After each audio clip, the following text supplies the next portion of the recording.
Hey folks, welcome back to my Kitten Reads, and this is my Mostly June book haul. Ta-da! It's a rather large one. It's a larger one than I've had in a while, and I say mostly June because there is one book that actually I bought at the end of May and then forgot to include. So I'll start with that, and that is this book here, Stanground, Talking to My Country. Stanground is an Indigenous Australian journalist who has come to a great deal of prominence in Australia over the last few years. I think he now has his own television program on a national broadcaster, the ABC. And a couple of years ago, he wrote a couple of really important essays. He wrote a quarterly essay and this book here about what it's like to be an Indigenous person in this country. Yeah, as it says on the front, the book that every Australian should read. I bought it during Naiduck Week, which is the week that we celebrate our Indigenous peoples. I haven't read it yet, but I am looking forward to it. So yeah, it's about Stanground's family, about his history, about his present, and about the way this country treats Indigenous people, as far as I'm aware. So it should be a really interesting and really important read.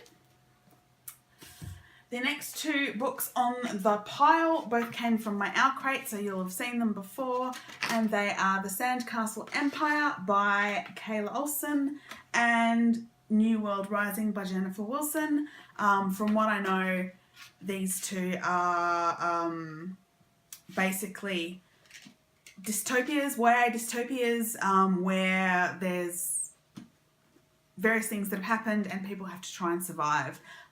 Not sure if they're really my thing, but I'll give them a go at some point. So that's those two books. And then I bought my first ever manga, which is volume 1 of Sailor Moon, Pretty Guardian by Naoko Takeuchi, which I've already read. I picked this up on a whim, but I've kind of been thinking about trying manga recently, and I used to occasionally watch the Sailor Moon cartoon, the anime, as a kid, so I thought I'd try it. And so this is Sailor Moon discovering that she is a Sailor Scout and gathering her closest allies with the help of the cat Luna, which, you know, it's a talking cat. I'm sold. Yeah, so that was Pretty Guardian, Sailor Moon Volume 1. Then I picked up only one book at Continuum, the convention I went to in June, which was this, Down Among the Sticks and Bones by Seanan McGuire. It's in one of the Tor novellas. It's part of the same series as Every Heart a Doorway, except it's not a sequel, it's a sort of a prequel. It's the story of the characters of Jack and Jill from Every Heart a Doorway. This is a signed copy because I bought it at the book launch. So yeah, I can't believe I haven't read it yet because I've been doing Hugo reading. I've been holding off on it, but I'm really looking forward to picking up this book.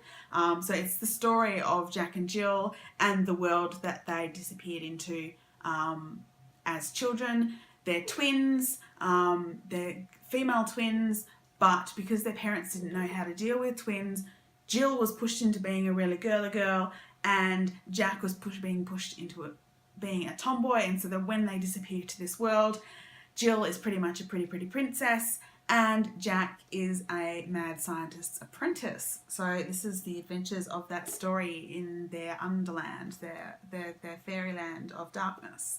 So yeah, I'm really looking forward to picking that up.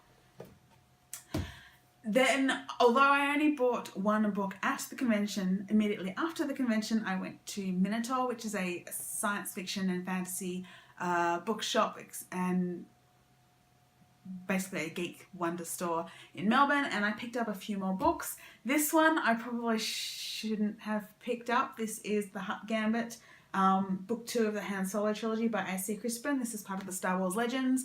I've been trying to collect this trilogy because while I read it years ago, I don't really remember a lot of it, and then A.C. Crispin passed away a few years ago and I realised that it was a female author, so I've been trying to collect the series so I can reread it.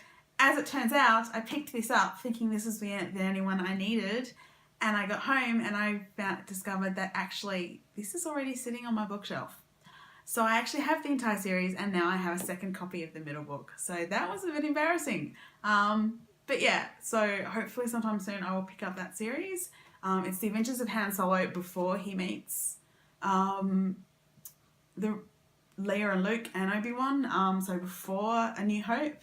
And I think And yeah, so yeah, this particular book is about his time in the Imperial Navy and his rescue of Chewbacca, I believe.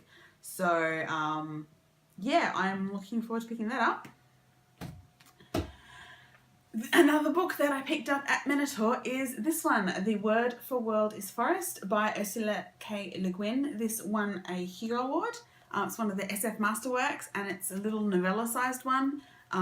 So I picked it up because it was hopefully going to be a quick read, and it's LeGuin. I really liked the first LeGuin that I read this year, and it's another of her Hugo winners. So I don't know a lot about it, but the back says, when the inhabitants of a peaceful world are conquered by the bloodthirsty humans, they find themselves forced into servitude, at the mercy of their brutal masters.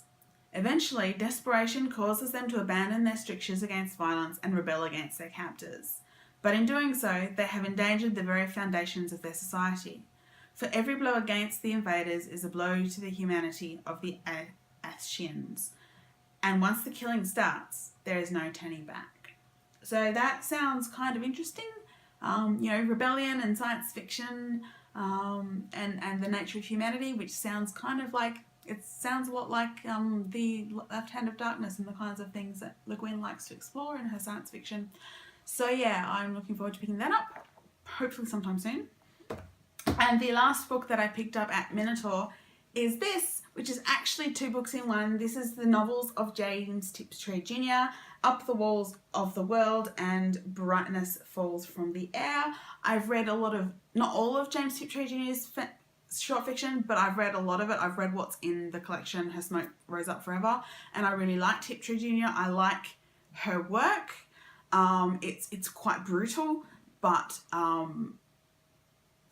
really still relevant, even though it was written in the 60s and 70s. And of course I like her as a person because I've read the biography and she absolutely fascinates me. So I have had this on my to get list for a while, and I was really pleased to see a copy, so I picked it up. It's, like I said, both of her novels. And so in that back it says, in Up the Walls of the World, a secret US Navy research project, founded to investigate the existence of paranormal abilities, makes telepathic contact with an alien race. But will humanity survive to celebrate first contact? So that sounds interesting. And then Brightness Falls from the Air sees 16 humans gather on a distant world where war atrocities once took place to view the last rising of a man-made nova, to await the light of a murdered star. So yeah, those sound like 2 very different but still interesting science fiction novels by James Tiptree Jr. And the last thing on my pile for the month of June that I acquired, I actually bought in May, ordered in May, but it arrived in June, and it is this, Beautiful Angiola, The Great Treasury of Sicilian Folk and Fairy Tales, collected by Laura Gozenbach and translated by Jack Zipes. Now, I've been wanting this for a while, but it's really hard to find a copy, so this is actually a second-hand copy, and it's quite expensive, which means I used my birthday gift card for Amazon to buy it. But it came out of a conversation I had after dinner in a bar at Conflux last year about my interest in folk tales and fairy tales, and I was told about this book, which it's Sicilian tales translated from German, because this woman, Laura Gozenbach, in the early part of the 20th century, she was living in Sicily, and she was talking to these people in Sicily about their folk tales, and she was writing them down. But because Laura was German, she was writing them down in German, and then her manuscript was found years and years later by Jack Zipes, who translated them translated them into English. So they're Sicilian tales written down in German, translated into English, and so I'm really looking forward to seeing what it's like. It's a really lovely hardcover book. And yeah, so I'm looking forward to picking that up at some time soon. So yeah, that was my pile of books that I acquired in mostly June, a little bit in May. So I still beat myself in my buy more than I acquire. I forced myself to actually get a few more books read once I realised I'd bought so many books in this month. But I managed it, so that's awesome. Hopefully my buying will be back down to normal a bit for July. But yeah, so I'm looking forward to picking up a lot of those. Yeah, and I will see you all again really soon. Bye.